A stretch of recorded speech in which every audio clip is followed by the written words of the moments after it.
Hello friends, welcome back to Hindi miss. இன்னைக்கு இந்த வீடியோவில் ராஷ்டிர பாஷா ரிவிஷன் சீரீஸில் பொயட்ரி எஸ்ஸேஸ் தான் படிக்க போகிறோம். இந்த ரிவிஷன் சீரீஸில் ஆல்ரெடி பொயட்ரி இஆர்சி, தோஹே அண்ட் உருது கே ஷேருக்கான இஆர்சி இதெல்லாமே படித்து முடிச்சிட்டோம். பொயட்ரி பார்ட்டில் இன்னும் பேலன்ஸ் இருக்கிறது எஸ்ஏஸ் மட்டும்தான். ஸோ எஸ்ஏஸ் இப்போ படிக்கலாம். பொயட்ரி பார்ட்டை பொறுத்த வரைக்கும் மொத்தம் 7 போயம்ஸ் இருக்குது. நம்ம ஏற்கனவே இஆர்சி படிக்கும் போதே சொல்லியிருந்தோம். அந்த 7 போயம்ஸில் இருந்து ஃபஸ்ட்டு 4 போயம்ஸ்க்கான எஸ்ஏஸ் தான் இப்போ படிக்க போகிறோம். எக்ஸாமில் மொத்தம் 4 எஸ்ஏஸ் கொடுத்து எனி 1 எழுத சொல்லுவாங்க. ஸோ மீதி 3 சாய்ஸில் ஒமிட் பண்ண முடியுன்றனால இந்த ஃபஸ்ட்டு 4 எஸ்ஏஸ் படித்தாலே எக்ஸாமில் கண்டிப்பாக நீங்கள் ஒரு எஸ்ஏவை அட்டன் பண்ணிட முடியும். ஃபர்ஸ்ட் போயமான சுபகாமனா போயமுடைய எஸ்ஏ படிக்கிறதுக்கு பேஜ் நம்பர் 9 எடுத்துக்கோங்க. சுபகாமனா கவிதா கா சாராம்ஸ் லிக்கியன்னு கொடுத்துருக்காங்களே, அது கீழே இருக்கிறது தான் எஸ்ஏ. இப்போ ஃபர்ஸ்ட்டு கவி பரீட்சை படிக்கலாம். கவி பரீட்சைனா போயட்டோடைய இன்ட்ரடக்ஷன். இஸ் கவிதா கே ரச்சியதா மைத்திலி சரண் குப்தா ஹைம். இந்த கவிதையை இயற்றியவர் மைத்திலி சரண் குப்தா அவர்கள். மைத்திலி சரண் குப்தா கோ ராஷ்டிர கவி கவத்தே ஹைம். மைத்திலி சரண் குப்தா அவர்களை தேசிய கவிஞர் என்று சொல்லுகிறோம். आपका जन्म सन 1886 में झांसी जिले के चिरगांव में हुआ. அவர் 1886ஆம் ஆண்டு ஜான்சி மாவட்டத்தில் உள்ள சிர்காவ் என்ற இடத்தில் பிறந்தார். आप महात्मा गांधी के सच्चे अनुयायी थे. அவர் மகாத்மா காந்தியின் உண்மையான சீடராக இருந்தார். भारत सरकार ने आपको संसद का सदस्य मनोनीत किया और पद्म भूषण की उपाधि से अलंकृत किया. இந்திய அரசு அவரை பாராளுமன்ற உறுப்பினராக நியமித்தது மற்றும் பத்மபூஷன் என்ற விருது கொடுத்து அலங்கரித்தது அல்லது கௌரவித்தது. பாரத் பாரதி, பஞ்ச்வட்டி, சாகேத், யசோதரா ஆதி ஆப்கி பிரசித்த ரச்சனாயே ஹைம். பாரத் பாரதி, பஞ்ச்வட்டி, சாகேத், யசோதரா ஆகியவை அவருடைய புகழ்பெற்ற படைப்புகள் ஆகும். ஆப் சன் 1964 மே ஸ்வர்க சிதாரே. அவர் 1964ஆம் ஆண்டு மறைந்தார் அல்லது இறந்தார். இஸ் கவிதா மே கவி பாரத்வாசியோं के कल्याण की कामना करते हैं. இந்த கவிதையில் கவிஞர் இந்தியர்களுடைய நன்மையை விரும்பி வேண்டுகிறார். இப்போ கவி பரீட்சை படித்தாச்சு. நெக்ஸ்ட்டு சாராம்ஸ் படிக்கலாம். சாராம்ஸோட ஃபர்ஸ்ட் பேராகிராஃப் படிக்கலாம். इस कविता में कवि भारतवासियों के लिए भगवान से प्रार्थना करते हैं. இந்த கவிதையில் கவிஞர் இந்தியர்களுக்காக இறைவனிடம் பிரார்த்தனை செய்கிறார், வேண்டுகிறார். हे भगवान दीनबंधु, हमारे देश को आप अपना प्रिय देश बना लीजिए. ஏ இறைவனே, கடவுளே, ஏழைகளை ஒடுக்கப்பட்டவர்களை காப்பவனே, எங்களுடைய தேசத்தை, எங்களுடைய நாட்டை நீங்கள் தங்களுடைய பிரியமான அன்பான தேசமாக மாற்றிக்கொள்ளுங்கள். இஸ் பாரத் பூமி கோ ஆப்கி புண்ணிய பூமி பனா தீஜியே. இந்த இந்திய திருநாட்டை உங்களுடைய புண்ணிய பூமியாக மாற்றிவிடுங்கள். இப்போ செகண்ட் பேராகிராஃப் படிக்கலாம். आजकल यहाँ के लोग जड़ के समान अपना जीवन बिता रहे हैं. இப்பொழுதெல்லாம் இங்கே இருக்கக்கூடிய மக்கள் ஒரு ஜடத்தை போல, உயிரற்ற பொருளை போல தங்களுடைய வாழ்க்கையை கழித்து கொண்டிருக்கிறார்கள். உன்கே ஜீவன் மே அநேக் விக்ன और बाधाएं हैं. அவர்களுடைய வாழ்க்கையில் பல கஷ்டங்களும் தடங்கல்களும் இருக்கின்றன. सबको आश्रय देने वाले प्रभु, आप भारतवासियों को भी आश्रय दीजिए. அனைவருக்கும் உறைவிடம் கொடுக்கும் ஆண்டவனே, நீங்கள் இந்தியர்களுக்கும் கூட உறைவிடம் கொடுங்கள், அதாவது ஆதரவு கொடுங்கள். ஆப்கா நாம் விக்னஹர் ஹை, ததனுசார் கீஜியே. உங்களுடைய பெயர் விக்னஹர், விக்னேஸ்வரன், அதாவது தடங்கல்களை நீக்குபவன். அதற்கேற்றபடி நடந்து கொள்ளுங்கள்.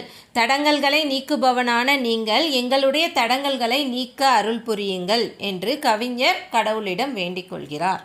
இப்போ நெக்ஸ்ட் பேராகிராஃப் படிக்கலாம்.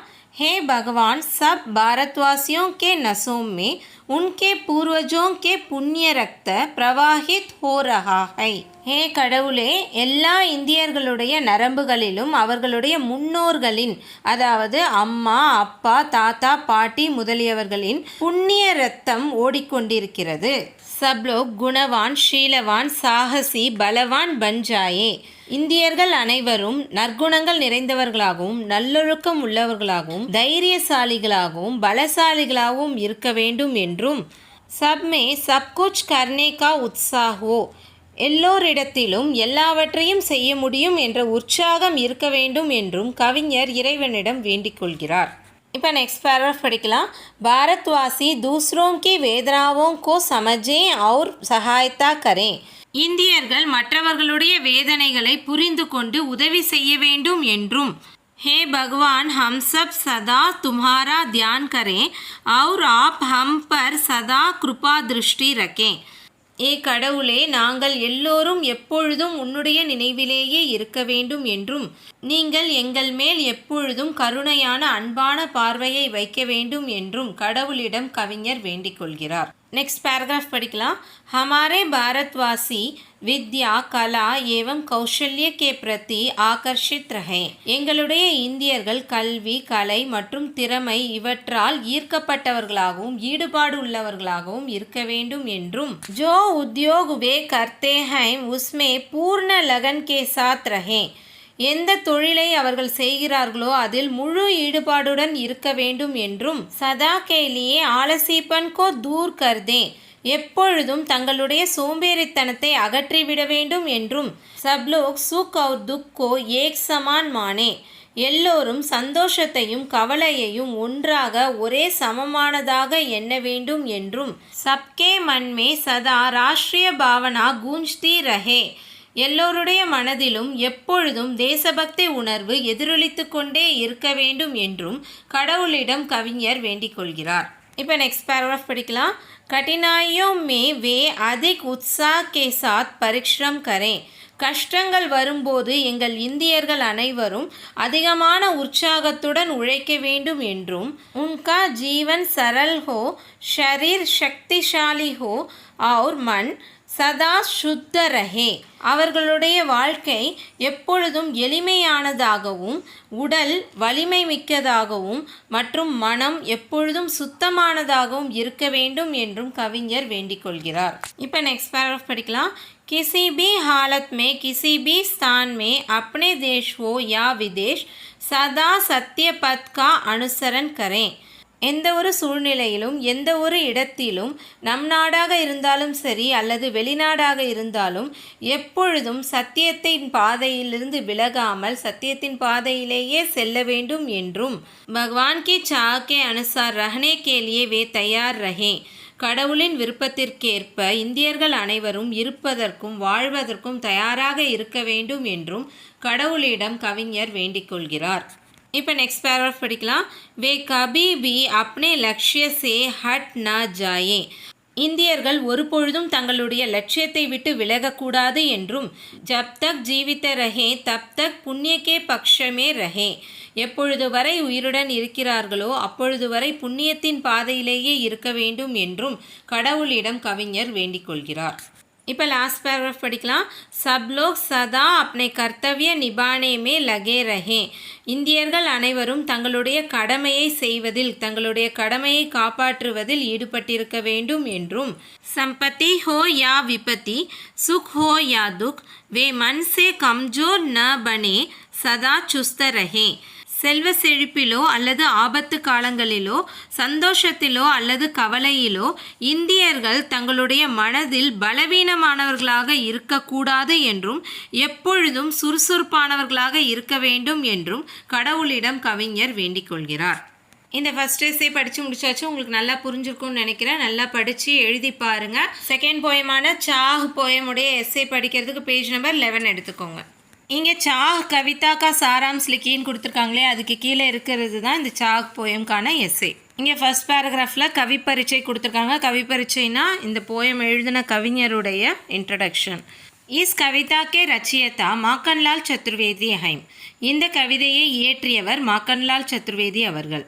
ஆப்கா உப்பநாம் ஏக் பாரதிய ஆத்மா ஹை, அவருடைய புனைப்பெயர் ஒரு பாரதிய ஆத்மா என்பதாகும்.